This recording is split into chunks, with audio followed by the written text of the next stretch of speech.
Can the dead return to life? Listen to the Weird Circle.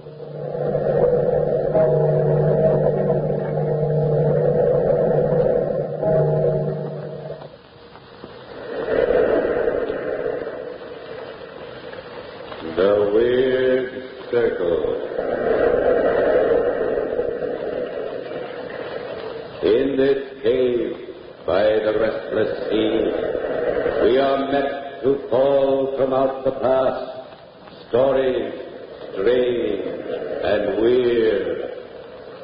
Bellkeeper, toll the bell, so all may know we are gathered again in the Weird Circle. This is Weird Circle time at the Ogden's Playhouse. Tonight we are to hear a radio adaptation of the Frederick Marriott story, The Werewolf. There's an eerie and unusual atmosphere to this story which makes it a good choice for this Weird Circle series. It's a story that recommends itself for good listening. In its own field, Ogden's Fine Cut Tobacco is the recommended choice for good smoking when rolling your own cigarettes. There's no substitute for quality. That's why Ogden's wins consistent top preference. Ogden's is the choice of smokers who demand the best. Try a package. You'll find Ogden's easy to roll, delightful to smoke. Yes, easy to roll, delightful to smoke. And now our story, The Werewolf, by Frederick Marriott.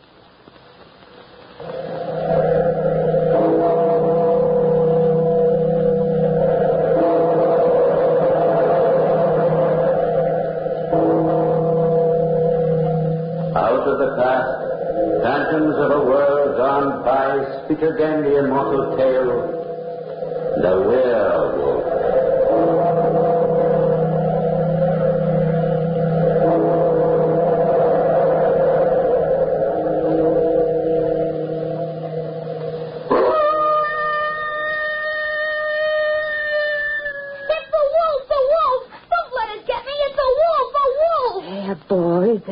Don't be frightened. It's only our neighbor's dog baying at the moon. Go to sleep. You are safe here with my husband and me. Where are you, good wife? Here. Shh. The boy's trying to sleep. What news of his father? Peace to his soul. He was raving mad by the time I got him to the hospital. It was brain fever. How's the boy? Poor little lad. He says they walked all the way from the Harz Mountains. And he's only 11. He was starved. Ate his supper as if he'd never seen food. There's tragedy back of all this, good wife. When the boy stopped me on the road and asked for help, there was terror in his eyes. Oh, help me! Oh, help me! Oh, quiet, boy, quiet. Nothing to fear. You're safe here by the sea. There are no wolves here. Just lie quietly, boy. I want to talk to you. Yes, sir. By what name are you called? Herman. Herman Kearns. Well, Herman, I'm afraid I have sad news for you. My father is dead? Yes. That is not sad news. I thank heaven. What? Why? Because my father is free of the evil one and his curse. Now there's only me. But I must go. I must hurry. I must get far away from the forests and the mountains. Oh, lie back, child. Wait a bit. There are no mountains or forests here. Only the calm sea.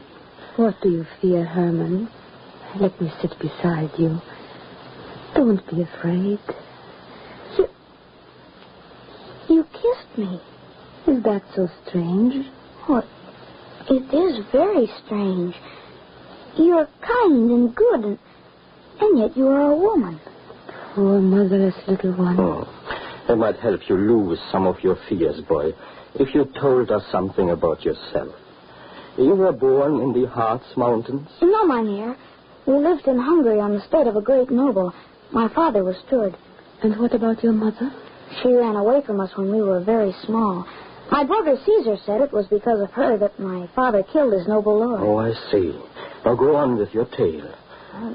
Father took all the money we owned and put us in the sleigh. We drove fast and far until we were out of Hungary. Then he bought a cottage among the tall firs, deep in the Harz Mountains. And there we grew up. Your brother and you. And our little sister, Marcella. We loved her very much. Weren't you very lonely? The winters were long and dark. Father went hunting every day, but shut us indoors for safety from the wolves. He also forbade us to light the fire, so we used to creep under heaps of bear skins to keep warm. We'd talk of that happy time when the snow would melt, the leaves burst out, the birds sing again, and we could go outdoors and play in our garden. A sad life for children. No, not sad. We were happy with each other, we three. Until... Yes, Herman, until... the howl of wolf. Father had come from his hunting and had kindled a fire, and we were sitting around it when suddenly a wolf howled close under the window. My father seized his gun, looked at the priming, and ran out, shutting the door behind him. We waited hours, and it was nearly midnight when my brother Caesar went to the door. I've heard no report of a gun. Father must have chased the wolf a long way. Or else... Oh, no. Father's all right, Marcella. I will look out and see if he's coming. Take care, Caesar. The wolves may be close, and we cannot kill them. I'll be careful. I see nothing but moonlight and snow. Come in, Caesar. Father will come when he can. I'm hungry. We've had no supper, but we'll be punished if we do not wait. Father will be glad to have food ready. Let's cook it for him and for ourselves. Very well, I'll get down some venison. But, Marcella, can you dress it? Surely. Haven't I often helped Father? Get the iron pot, Herman. There. I've cut off lots of slices. Now, put the fat in the pot. Oh, be careful of the fire, little sister. Look out the window, Herman. Someone's coming. It's Father. And there's a man with him leading a horse. Yes, and there's a lady in the saddle. See how the moon shines on her white face and that lovely flaxen hair. I'm frightened. Why, sister darling? She's beautiful. Hola! Hola! Caesar, open the door. We have guests. Enter, good sir. I have little to offer, but you and your daughter are welcome. Friend Hunter, it was good fortune for us that you were out so late.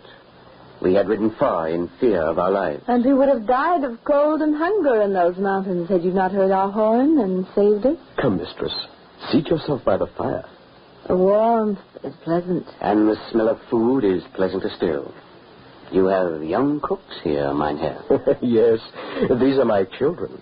Caesar, Herman, and Marcella. Welcome, sir. We have supper already, Father. Before I eat, I must put up my horse. Oh, I will take care of him. Let me go with you. You needn't trouble.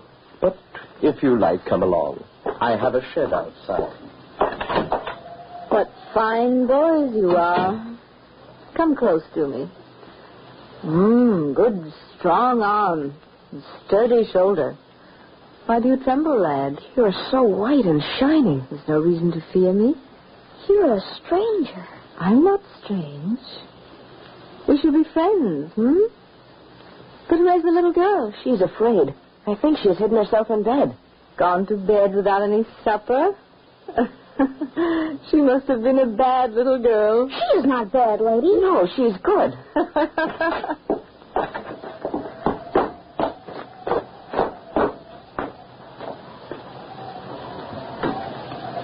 You say you were lured away by a large white wolf which howled at this very window? Yes, I saw it about 30 yards off. The animal retreated slowly, and I followed. I didn't like to fire until I was sure that my shot would take effect. A white wolf? Of course you were anxious to shoot such a very rare animal. The wolf would leave me far behind, then stop and snarl defiance at me, then start off at speed again as I neared it. It led me further and further up the mountain to an open space in the forest. There it stopped and growled. I raised my gun to shoot when suddenly the wolf disappeared. Disappeared? How strange. I thought the moonlight on the snow was playing me some trick. But no, she was gone. That's when I heard your horn. The creature passed us just as we came out of the woods into that glade. I nearly shot it myself. But since she led you to our rescue, I'm glad I let the wolf escape. Father, that open glade is the home of the evil ones. Evil ones? What does the boy mean? Oh, superstition has it that strange and wicked beings haunt these mountains. Oh, I must hear more of these legends. Evil spirits interest me. I confess I was glad to see that you were mortals. Yes. My daughter Christine and I are just creatures of flesh and blood. Yes, I assure you, I'm only a woman with very human appetites. And right now, I have a great desire for sleep. My father made room for all of us, and we crept into our beds. But we couldn't sleep. Father and the strange hunter sat up all night before the fire, drinking and talking. Our ears were ready to catch the slightest whisper. You say you come from Hungary? Even so, mynheer. I served a noble house, but my master was cruel. It ended in my giving him a few inches of my hunting knife. So we fled for our lives. Well, we are countrymen then, and brothers in misfortune. I, too, have fled for my life. Your name, ma'am? Krantz. What? Krantz? I have heard your story. I am your kinsman, Wilfred of Barnsdorf. Well, a toast then to welcome you, cousin. You and your daughter must stay here as long as you choose. So the huntsman and his daughter Christine stayed on in the cottage. The two men hunted each day, and Christine stayed with us and did the household duties. Father was becoming very attentive to Christine. They would often sit up at night talking in low tones before the fire. Then, several weeks later, we learned that Father had asked Christine in marriage. You may take my child, Krantz, and my blessing with her. I will duly value her. But there is no priest in this wild country. Well, there must be some ceremony between you to satisfy your father. Will you both consent that I marry you after my own fashion? I will. I will. Then take her by the hand and swear. I swear. By all the spirits of the Hartz Mountain. Nay, why not by heaven? Because it is not my humor. Surely you will not thwart me. Yes, but why swear by that in which I do not believe? Father, no, please don't marry her. Be still, Marcella. This is scarcely any affair of yours, child. Well, will you be married, or shall I take my daughter away with me? Proceed. Here is the oath, writ out on this parchment. Read it. And swear. By all the spirits of the Hartz Mountains, I take Christine for my wedded wife. I will ever cherish and love her. My hand shall never be raised to harm her. And if I fail in this my vow, may all the vengeance of the spirits fall upon me and upon my children. May they perish by the vulture or by the beasts of the forest. Why, this is horrible. I can't. Swear. All this I swear. Father! Strange behavior from your children, my husband, on our wedding night. Stop crying, Marcella. I'm sorry, Christine. Never mind, my dear husband. I'm not angry. But from now on, the children are my concern. They shall obey me. And I shall love the little darlings.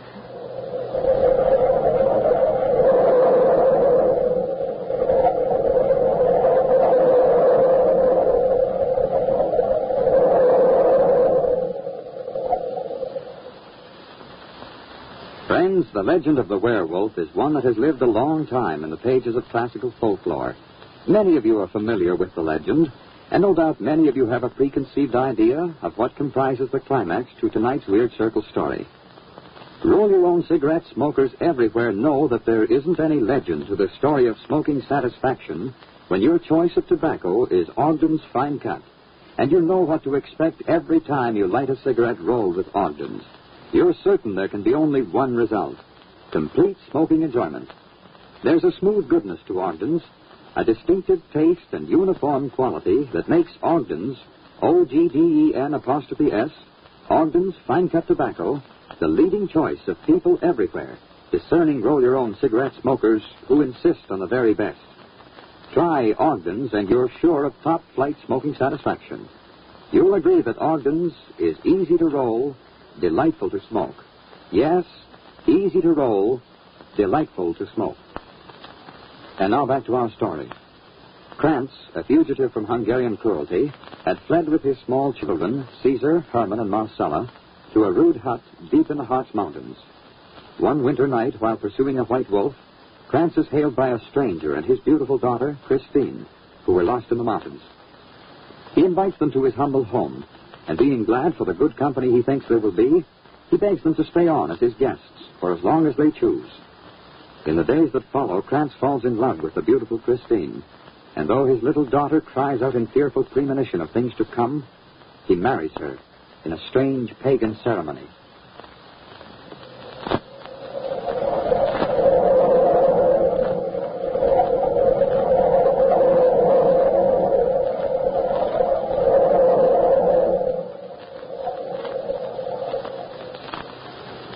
The next morning, Wilfred the hunter mounted his horse and rode away.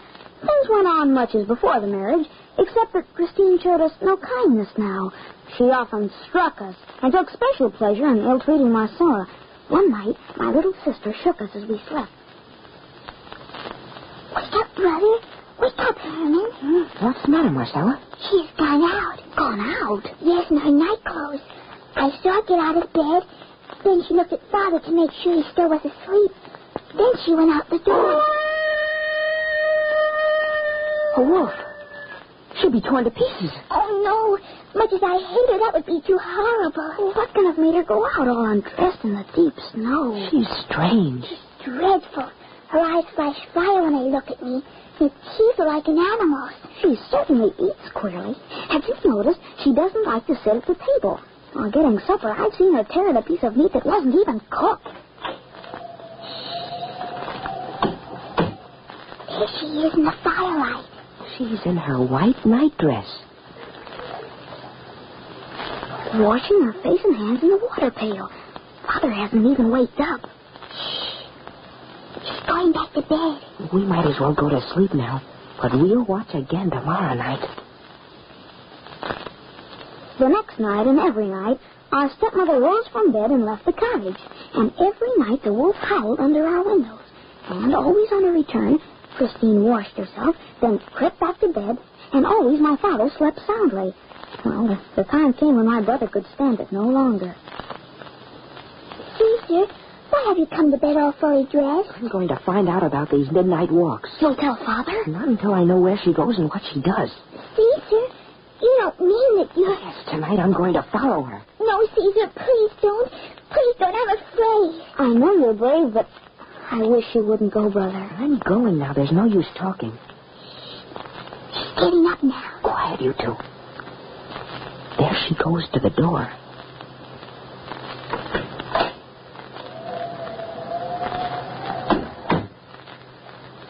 Be careful, Caesar. Be careful.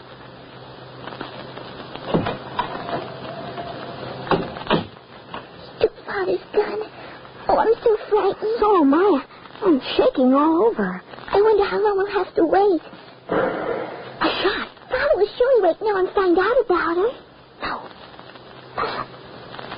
He's still asleep. Someone's coming. Oh, I hope. It's not Caesar. It's Christine. Shh. Look at her.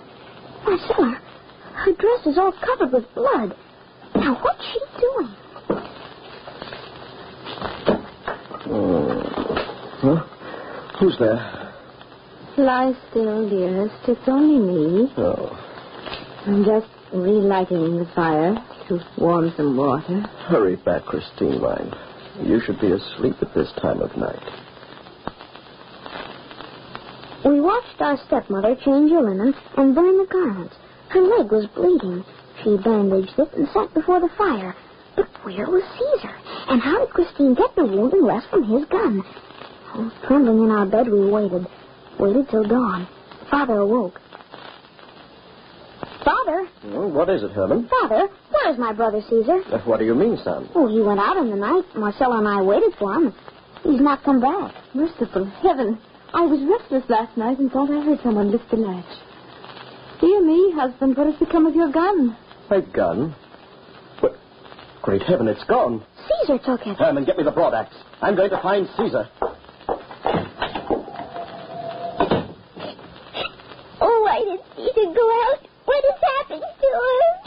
still. Your whimpering will not help. Here comes your father now.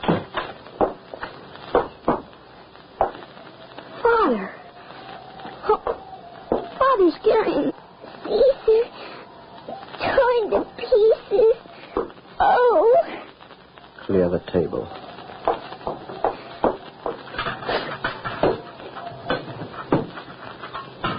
There. The body of my oldest son. Quiet, children. Herman, look at yours. Husband, your boy must have taken the gun to shoot a wolf. The animal must have been too powerful for him. Poor boy. At that terrible moment, I wanted to tell Father all we knew, but Marcella held my arm and looked so imploringly at me that I kept silent. She and I were sure that Christine had some connection with our brother's death. Father dug a grave and piled stones on it. And for days he just sat and stared at the fire, mourning for Caesar. Our stepmother's wanderings continued. One day, Father again took down his gun to go hunting, but soon returned. Would you believe it, Christine? The wolves, perdition to the whole breed, have dug up the body of my poor boy, and there's nothing left of him but bones. Indeed. Then you must build a new grave. Father, a wolf howls under our window every night. Well, why didn't you tell me? Wait for me the next time you hear it. I'll get that wolf. Have you not yet learned that it is safest to leave wolves alone? Why, Christine, your eyes are wild and you're almost snarling at me. But I'm so afraid for you, dear husband. We never heard the wolf howl under our window again. Well, when at last spring came, and I helped my father with our small farm, Marcella was always with us, for we couldn't bear to have her out of our sight. Our stepmother stopped going out on her nightly rambles. One day, she came out to us and said she was going to collect some herbs Father wanted, and that Marcella must go to the cottage to watch the dinner. Well, Marcella obeyed, and we saw my stepmother disappear into the forest in the opposite direction, so felt no danger for my little sister. But about an hour later... Marcella! She's by herself! Run, Herman, run! Great heaven. Look, the white wolf. Sneaking out of our cottage. Kill it, Father! I have no gun. We're too late. It's gone. Oh, my little Marcella. The wolf has hurt her terribly. She's bleeding, Father. She's dying. Marcella, my darling. Speak to me. The white wolf. What's wrong? Oh, how horrible. Poor child. Oh, it must have been that great white wolf which passed me just now and frightened me so. She's quite dead. Oh, my poor husband. How horrible. How horrible.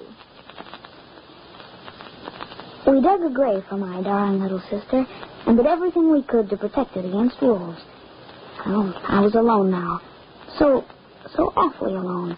But no longer afraid of my stepmother. My heart was full of hate and revenge. That very night, I saw Christine get up and go out of the cottage. I dressed quickly and half opened the door. The moon was very bright, and I could see Marcella's grave. But I saw something else. Something so horrible that I turned cold in my heart and ran to wake my father. Father, get up and dress. Hurry. What? The wolves again? I'll be right there. Get my gun. I have it, Father. Come. Herman, stop. Who is that crouching on Marcella's grave? Christine. Yes, in her white nightdress. She's digging with her hands. She's throwing the stones behind her. Her face is as cruel as a wild beast. Oh, she's destroying Marcella's grave. Your gun, Father, shoot. Yes, my son, yes. Pray that my hand holds steady.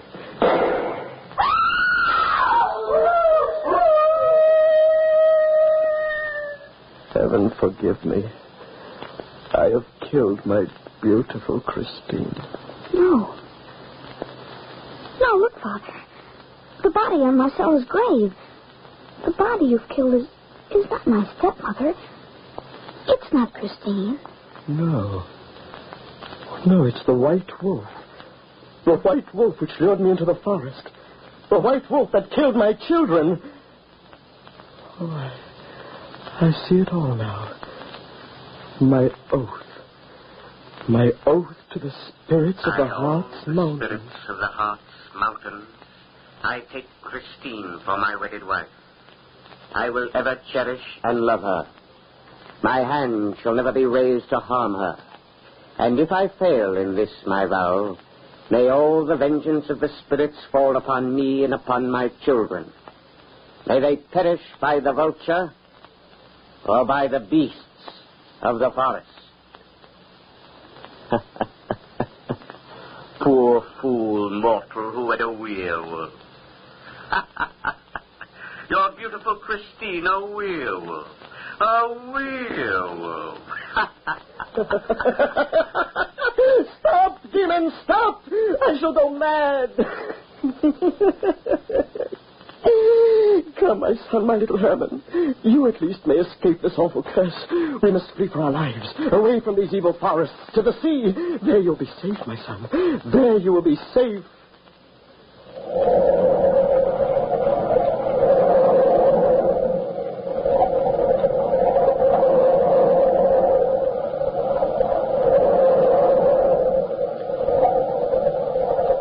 From the time-worn pages of the past, we have brought you the Werewolf.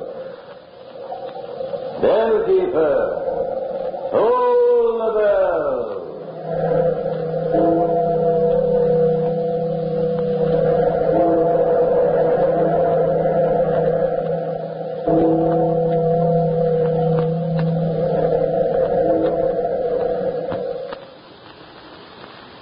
There will be another Weird Circle presentation at the Ogden's Playhouse next week at this same time.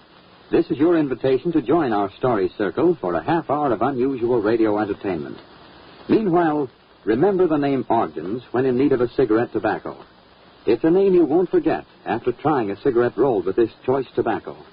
Men who know a quality smoke prefer Ogden's. You, too, will prefer Ogden's after tasting its unequaled goodness. You'll find Ogden's easy to roll, delightful to smoke. Yes, easy to roll, delightful to smoke. Next week at this time, another Weird Circle story, The Old Nurse's Tale, by Elizabeth Gaskell. Be sure to listen.